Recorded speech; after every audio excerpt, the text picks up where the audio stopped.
అందరికీ నమస్కారం. రీసెంట్గా యూపీఎస్సీ ఫలితాలలో 934వ ర్యాంకు సాధించిన గోకమల్లు ఆంజనేయులు. ఇతని స్పెషాలిటీ ఏంటంటే తెలుగు సాహిత్యంని ఆప్షనల్గా ఎంచుకోవడం జరిగింది. సో తెలుగు సాహిత్య లిటరేచర్ను ఆప్షనల్గా ఎంచుకొని ఈరోజు సివిల్స్లో ర్యాంకును సాధించడం జరిగింది. మేబీ ఐఆర్ఎస్ వచ్చే ఛాన్సెస్ చాలా ఉన్నాయి. So Indian revenue officer. So ఇతను ఒక షెడ్యూల్ క్యాస్ట్ కు సంబంధించిన వ్యక్తి. సో ఇంకా మరిన్ని విశేషాలు సో గోకమల్లు ఆంజనేయులను అడిగి తెలుసుకుందాం.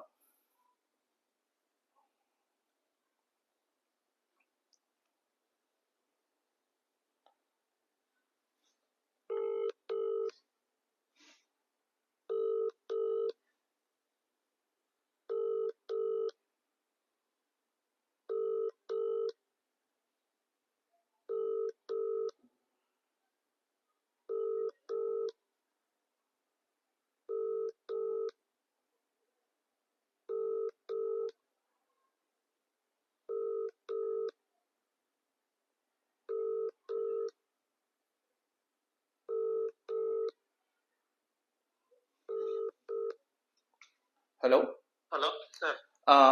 Good evening Anjaneyalu. I am a Telangana academic channel.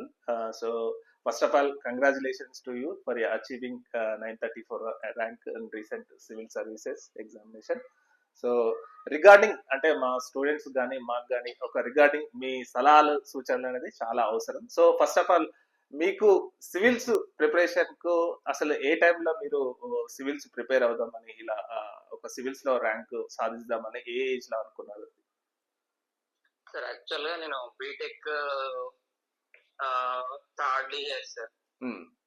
అది 2015 ఆ ప్రాంతంలో చదువుదామని ఒక ఆలోచన వచ్చిండే. అప్పుడు తర్వాత 2016లో బీటెక్ అయిపోయిన తర్వాత క్యాంపస్ ప్లేస్మెంట్స్ లో విప్రోలో వచ్చి ఉండే. అయినా సరే వెళ్ళకుండా అప్పటి నుంచి ప్రిపరేషన్ లో ఉన్నాను. ఓకే, ఇంకోటి ఆంజనేయులు, మీరు విప్రోలా వచ్చింది అంటారు కాబట్టి maybe huge package, you are getting huge package. So మంచి ప్యాకేజెస్ వస్తాయి. సో ఫర్దర్ కూడా మోర్ చాలా ఇంప్రూవ్మెంట్ ఉంటుంది సార్. ప్యాకేజీ పరంగా కెరీర్ పరంగా చాలా ఇంప్రూవ్మెంట్ ఉంటుంది. బట్ అది మామూలుగా ఆ టైంలో ఇది జాబ్ వదిలేయడం అనేది ఏమైనా రిస్క్ అనిపించలేదా? మేబీ అయితే నాకు కొన్ని ఆర్థిక ఇబ్బందులు కూడా ఉన్నాయి. అయినా సరే కొంచెం రిస్క్ తీసుకున్నా అనిపించింది. ఎందుకంటే తర్వాత అప్పటి నుంచి కూడా నేను బయటకు వచ్చి ఇక్కడ తెలంగాణ గవర్నమెంట్ స్టడీ సర్కిల్ లోనే ఉంటున్నాను. సో ఇది ఉందని కూడా అప్పుడు నాకు తెలియదు. ఆ రిస్క్ తీసుకున్నప్పుడు నిజంగానే రిస్క్ అది. సో నాకు ఇంట్లో నుంచి కూడా పెద్ద సపోర్ట్ ఉండేది కాదు. కాకపోతే ఏంటంటే 1-2 సంవత్సరాల్లో క్లియర్ లో అట్లా అడ్జస్ట్ అవుదామని ఒక ఉద్దేశం ఉండే. కానీ 2 సంవత్సరాలు ఇంత అవుతుందని నేను అప్పుడు అనుకోలేదు. కానీ అది నిజంగా రిస్కే. ఓకే, ఇంకోటి మీరు యాక్చువల్ ఏంటంటే తెలుగు సాహిత్యాన్ని ఆప్షనల్ గా ఎంచుకోవడం జరిగింది. సో అది ఎలా అనిపించింది? అంటే నార్మల్ గా ఎక్కువ ఆంథ్రోపాలజీని ఆప్షనల్ గా ఎంచుకుంటారు నాకు తెలిసి ఎక్కువ సివిల్స్ కు ప్రిపేర్ అయ్యేటోళ్ళు. But you're selecting as a Telugu literature. So maybe మీరు ఏమైనా బ్యాక్గ్రౌండ్ అంటే తెలుగు మీడియం అంటే తెలుగు మీద బాగా పట్టు ఉండనా, లేకపోతే బాగా ప్యాషన్ తోనే అసలు యాక్చువల్ ఏంటంటే ప్యాషన్ తోనే మీరు ఎంచుకున్నారా? అయితే నార్మల్ గా ఆప్షన్ ఏదో చూస్ చేసుకోవాలని అనుకున్న క్రమంలో నేను కూడా అన్ని ఎక్స్ప్లోర్ చేశానండి. అంటే ఆంథ్రోపాలజీ కానివ్వండి, సోషియాలజీ, పిఎస్ఐఆర్, ఇలా చివరికి తెలుగు లిటరేచర్ కూడా చూసాను. అయితే చూసినప్పుడు అంటే దాన్ని చూసినప్పుడు నాకు ఆ కంఫర్ట్ అనేది ఉంది. నాకు మేబీ నాకున్న నేపథ్యం కావచ్చు, నేను చదివినంత తెలుగు మీడియం 10వ తరగతి వరకు, 10th క్లాస్ వరకు. సో దానివల్ల నాకు తెలియకుండా ఒక ఇది అయితే నేను చేయగలను ఒకటి నాకు గట్టి కాన్ఫిడెన్స్ ఉంది. సో దానివల్ల నేను దాన్ని చూస్ చేసుకున్నా. అది కాకుండా మిగిలిన ప్రాక్టికల్ కన్సిడరేషన్స్ ఉంటాయి కదా, అంటే సరైన మెంటర్ ఉన్నారా లేదా, సరైన మెటీరియల్ అవైలబిలిటీ ఉందా లేదా, అయితే గత కొన్ని సంవత్సరాలుగా ర్యాంక్ వస్తున్నాయా లేదా, ఇట్లాంటివన్నీ కూడా ప్రాక్టికల్ కన్సిడరేషన్స్ కూడా ఉన్నాయి అపార్ట్ ఫ్రమ్ నా ప్యాషన్. ఓకే, ఇంకోటి యాక్చువల్లీ ఆంజనేయులు ఏంటంటే మామూలుగా సివిల్స్ అనేది మనందరం చూస్తుంటాం, బాగా ఇంగ్లీష్ మీడియం మీద బాగా పట్టుండాలి, అంటే ఐఐటి చదవాలి, ఇప్పుడు ఇంగ్లీష్ మీడియం మీద బాగా ఫ్లూయెన్సీ ఉండాలి. ఇంకోటి ఏంటంటే అర్బన్ సిటీస్ నుంచి చాలా మంది ఎక్కువ వస్తుంటారు అనే నానుడు అనేది జనరల్ గా మనం చూస్తుంటాం అనమాట. మీరు చూసే అంటే నార్మల్ గా రూరల్ బ్యాక్గ్రౌండ్ నుంచి వచ్చేది ప్లస్ తెలుగు మీడియం నుంచి కూడా రావడం అనేది చాలా మందికి ఇన్స్పిరేషన్. సో మీ ఎక్స్పీరియన్స్ ఎలా ఉంది ఆంజనేయులు మామూలుగా? అయితే అంటే లాంగ్వేజ్ సంబంధించి సార్. అవును, అయితే యాక్చువల్ గా నాది 10th వరకు తెలుగు మీడియం, తర్వాత బీటెక్ కమ్ ఇంటర్మీడియట్ నా ట్రిపుల్ కడప కంప్లీట్ అయింది. Okay okay. అయితే అది మొత్తం ఇంగ్లీష్ మీడియం. సడన్ గా షిఫ్ట్ అనమాట 10th తర్వాత. అప్పుడు బాగా స్ట్రగుల్ అయింది బీటెక్ గ్రాడ్యుయేషన్ మొత్తం కూడా. అంటే ఇప్పుడు మామూలుగా ఒకటి అంటే 10th క్లాస్ వరకు Telugu medium, so further studies మొత్తం ఇంగ్లీష్ మీడియం. మేబీ అక్కడ మేబీ కొంచెం ఇబ్బంది అంటే ఇంకా స్ట్రగుల్ అనేది కామన్. సో మీరు ఎలా ఫేస్ చేయడం, ఓవర్కమ్ చేశారు దాన్ని? అయితే నాకు అది అనిపించింది. అయితే కొన్నిసార్లు అంటే సడన్ గా ఓవర్ నైట్ అంటే 1 year లో వితిన్ మంత్స్ లో మొత్తం షిఫ్ట్ అయిపోయింది. నాకు అసలు ఇంగ్లీష్ ఏం అర్థమయ్యేది కాదు. అయితే దానివల్ల మొత్తం డ్రాప్ అయిపోదామా అన్న ఆలోచనలు కూడా ఉన్నాయి. మనతో అవుతుందా ఇదంతా అని ట్రిపుల్ ఐటీలో. కానీ అట్లా అయితే స్లోగా నెమ్మదిగా కొంచెం వొకాబులరీ నేర్చుకోవడము, వచ్చినా రాకుండా ఇంగ్లీష్ పేపర్ చదవడము, కొన్ని డాక్యుమెంటరీస్ చూడడము, అట్లా అట్లా కొన్ని ఒక 2-3 సంవత్సరాలు అట్లా చేసేవాడిని ఇబ్బంది అయినా. సో దానివల్ల ఏంటంటే నాకు తెలియకుండానే స్లోగా build that command over the language. Okay. So అందుకని ఇప్పుడు నేను సివిల్స్ లో కూడా ఇంగ్లీష్ లాంగ్వేజ్, నా ఆప్షనల్ మాత్రమే తెలుగు లిటరేచర్. యాక్చువల్లీ మీరు ఇంటర్వ్యూలో ఎట్లా అంటే మామూలుగా ఇంగ్లీష్ లోనే పెట్టారా? ఇంగ్లీష్ మొత్తం ఇంగ్లీష్ అండి, కేవలం నా ఆప్షనల్ ఒకటి మాత్రమే తెలుగు. Okay okay. అంటే అప్పుడు ఆ టైంలో ఏమైనా భయం అనిపించలేదు? ఎందుకంటే ఇంకా అంటే మీరు ఆల్రెడీ ఎంత ఉన్నా ఇప్పుడు మనకి ఏదైనా విషయ పరిజ్ఞానం ఉన్నా కానీ లాంగ్వేజ్ బ్యారియర్ అనేది ఒక్కోసారి ఇబ్బంది అనిపిస్తుంది. అంటే మనకు దాని మీద పట్టున్నా కానీ కమ్యూనికేషన్ అనేది కొంచెం ఇబ్బంది అనిపిస్తుంది. సో దానికి ముందు అంటే మీరు అంటే ఇప్పుడు ఇంటర్వ్యూ అనేది ఏ లాంగ్వేజ్ అనేది మీరు ముందే సెలెక్ట్ చేసుకుంటారు కాబట్టి, సో ముందే ఏమన్నా దానికోసం ఏమైనా సపరేట్ గా ప్రిపేర్ అయ్యారు అంటే for example particularly interview in English దాని గురించి? లేదండి, అయితే చెప్పాను కదా ముందే ఇట్లా గ్రాడ్యుయేషన్ నా టైంలో ఉన్నప్పుడు బీటెక్ లో నేను స్లోగా నాకు ఇంగ్లీష్ అంటే భయం ఉంది కదా, అది పోగొట్టుకోవడానికి అన్నట్లు స్లోగా నేను గ్రౌండ్ వర్క్ చేసుకుంటూ వచ్చిన. నాకు అట్లా విప్రోలో దానికి రిటర్న్ టెస్ట్ లో అలా యూజ్ అయింది. అదేవిధంగా సివిల్ సర్వీస్ ప్రిపరేషన్ లో కూడా ఆడేది అడ్వాంటేజ్ అయింది. అయితే కాకపోతే ఏంటంటే ఇంటర్వ్యూలో దానికోసం నేను ఎక్కువ డిస్కషన్ చేసేవాడిని ఫ్రెండ్స్ తోటి. So mostly converse in English.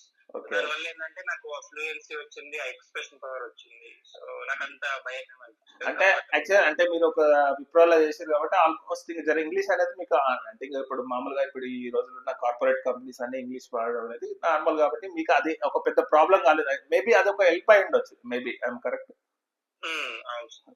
ఇంకోటి యాక్చువల్లీ మీది ఎక్కడ ఆంజనేయులు, అంటే మీ ప్రాపర్ ఎక్కడ? మా ప్రాపర్ నాగర్ కర్నూలు జిల్లా అండి. ప్రస్తుతం ఇంతకుముందు మహబూబ్ నగర్ లో ఉండేది. వంగూరు మండలం, మా గ్రామం తిప్పారెడ్డి. ఓకే. అంటే మీ స్టడీస్ మొత్తం ఎక్కడ జరిగాయి? అంటే కడప ఒకటి ఫస్ట్ 7th క్లాస్ మా ఊర్లోనే చదివాను, అప్పర్ ప్రైమరీ స్కూల్ గవర్నమెంట్. తర్వాత 8th to 10th మా పక్క ఊర్లో జెడ్పీహెచ్ఎస్ గాదర్ అని జిల్లా పరిషత్ హై స్కూల్లో తెలుగు మీడియం అక్కడే. ఓకే. 10th అయిపోయిన తర్వాత ట్రిపుల్ ఐటీలో వచ్చింది కడప, ట్రిపుల్ ఐటీ లో intermediate cum BTech triple IT కడపలో చదివాను. Okay okay. యాక్చువల్లీ యూఆర్ అంటే మిమ్మల్ని చూస్తుంటే చాలా ఇన్స్పిరేషన్ గా అనిపిస్తుంది. అంటే మీ లాంటి వాళ్ళు అంటే ఇప్పుడు నువ్వు ప్రైమరీ స్కూల్లో చదివినావు, ప్లస్ 10th క్లాస్ వరకు జెడ్పీహెచ్ఎస్ హై స్కూల్లో చదివినావు.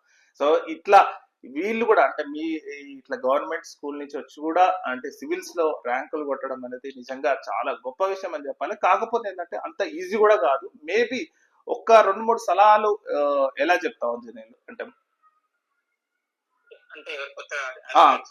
ఇప్పుడు సపోజ్ గవర్నమెంట్ పిల్లలు అంటే ఇప్పటికి కూడా చాలా మంది గవర్నమెంట్ స్కూళ్ళలో చదువుతున్నారు. కాకపోతే వాళ్ళకు ఉన్న అపోహ ఏంటంటే సివిల్స్ అనేది పెద్దగా ఎక్కువగా అంటే మామూలు కార్పొరేట్ స్కూల్స్ ప్లస్ ఐఐటి ఇట్లాంటి వాళ్ళే కొడతారన్న అపోహ ఉంది. కానీ నువ్వు బ్రేక్ చేసావు, ఇలాంటి వాళ్ళు చాలా మంది బ్రేక్ చేశారు. బికాస్ నీకు వచ్చిన మామూలుగా నీ ఎక్స్పీరియన్స్ ఎలా ఉంటుంది? అంటే నార్మల్గా ఇప్పుడు వీళ్ళు జెడ్పీహెచ్ఎస్ లో స్కూల్ చదివే పిల్లలకి ఎగ్జాంపుల్ ఏమైనా సూచనలు అంటే ఒకటి అది మిత్ అండి. అంటే కార్పొరేట్ స్కూల్స్ చదివితే అట్లా వస్తుంది. కాకపోతే వాళ్ళకి ఎక్కడ అడ్వాంటేజ్ అవుతుందంటే వాళ్ళకు నేర్పించే లాంగ్వేజ్ స్కిల్స్ కావచ్చు, రైటింగ్ స్కిల్స్ కావచ్చు, స్పీకింగ్ స్కిల్స్ కావచ్చు, అది ఖచ్చితంగా వాళ్ళకి ఎడ్జ్ ఉంటుంది. అయితే మనం ఇట్లా ప్రభుత్వ పాఠశాలలు అలాంటి వసతులు అంతా ఉండవు. కాకపోతే మనం ఏంటంటే మన ఇప్పుడు లాంగ్వేజ్ పరంగా కావచ్చు, మనకు కొంచెం ఎక్కువ టైం కేటాయించి చదువుకోవడం. మిగిలిన స్కూళ్ళల్లో ఏంటంటే వాళ్ళు అక్కడ ఉన్న ఎకో సిస్టమ్ అనేది అవును వాళ్ళు చదువుతున్నారా లేదా అనేది చూస్తూ వాళ్ళు ఎప్పటికప్పుడు వాళ్ళని చూస్తుంటారు, అంటే మానిటర్ చేస్తుంటారు. అవును మనకు గవర్నమెంట్ స్కూల్లో ఏంటంటే మనకి సెల్ఫ్ మానిటరింగ్ ఉండాలి, ఎవరు ఉమ్, మన మీద అజమాయిషి ఉండదు. అవును సో మనమే సెల్ఫ్ మానిటరింగ్ చేసుకొని మన స్కిల్స్, నాలెడ్జ్ పెంచుకోవడం ఒకటి.